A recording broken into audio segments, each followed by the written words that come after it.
Junior চিকিৎসকদের suspension প্রত্যাহারের দাবি। আমরা জানি যে এই বিষ স্যালাইন কাণ্ডে ইতিমধ্যেই মেদিনীপুর মেডিকেল কলেজ হাসপাতালের 12 জনকে সাসপেন্ড করার সিদ্ধান্ত নেওয়া হয়েছিল।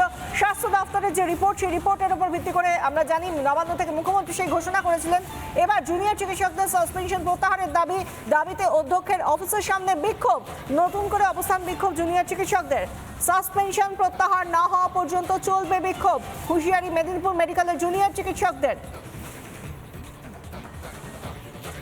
হাসপাতালের সুপার তাকে কিন্তু ঘেরাও করে রেখেছেন জুনিয়র ডাক্তাররা। কি বলছে একটু শোনার চেষ্টা করুন। আজকে যে ঝড়টা বলছে তাহলে তার সেগুলো কি হবে স্যার? আমরা তো জুনিয়র এমএসভিপি আপনার পদটাকে সাপোর্ট করি এবং সেই কারণে আপনাকে এমএসভিপি হিসেবে আমরা আটকাচ্ছি। আমি জানি আপনি অবশ্যই সমস্ত স্টেপে আমাদের পাশে থাকবেন। प्लीज सर हमारे साथ ना हम जरूर है आपके साथ।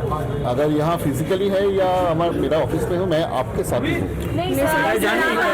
আপনি যে এমএসভি পদে আছেন সেই কারণে স্যার আপনাকে এখানে থাকতে হবে, কিছু করার নেই। কিন্তু তোমাদের এটাও করতে হবে যে clearing up the whole picture, এই কাজটা কিন্তু আমার অভাবে থেমে যাবে।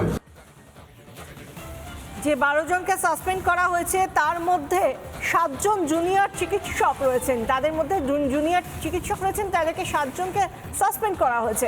এই নিয়ে জুনিয়র চিকিৎসকরা ঠিক কি বলছেন শুনুন।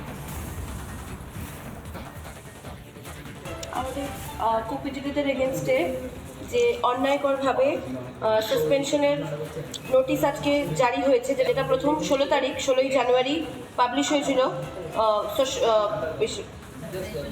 নিউজ মিডিয়ায়, সেই অর্ডারটা আমরা আজকে হাতে পেয়েছি। তো তার এগেনস্টে আমরা এই অবস্থান বিক্ষোভ করছি। অবিলম্বে সেই সাসপেনশন পুনর্বিবেচনা এবং প্রত্যাহারের দাবি জানাচ্ছি। নানা ধরনের কন্টেন্ট দেখার জন্য লাইক করুন, শেয়ার করুন আমাদের ফেসবুক পেজ, সাবস্ক্রাইব করুন আমাদের ইউটিউব চ্যানেল। পাশাপাশি অন্যান্য ব্রেকিং নিউজের জন্য অবশ্যই চোখ রাখুন রিপাবলিক বাংলায়।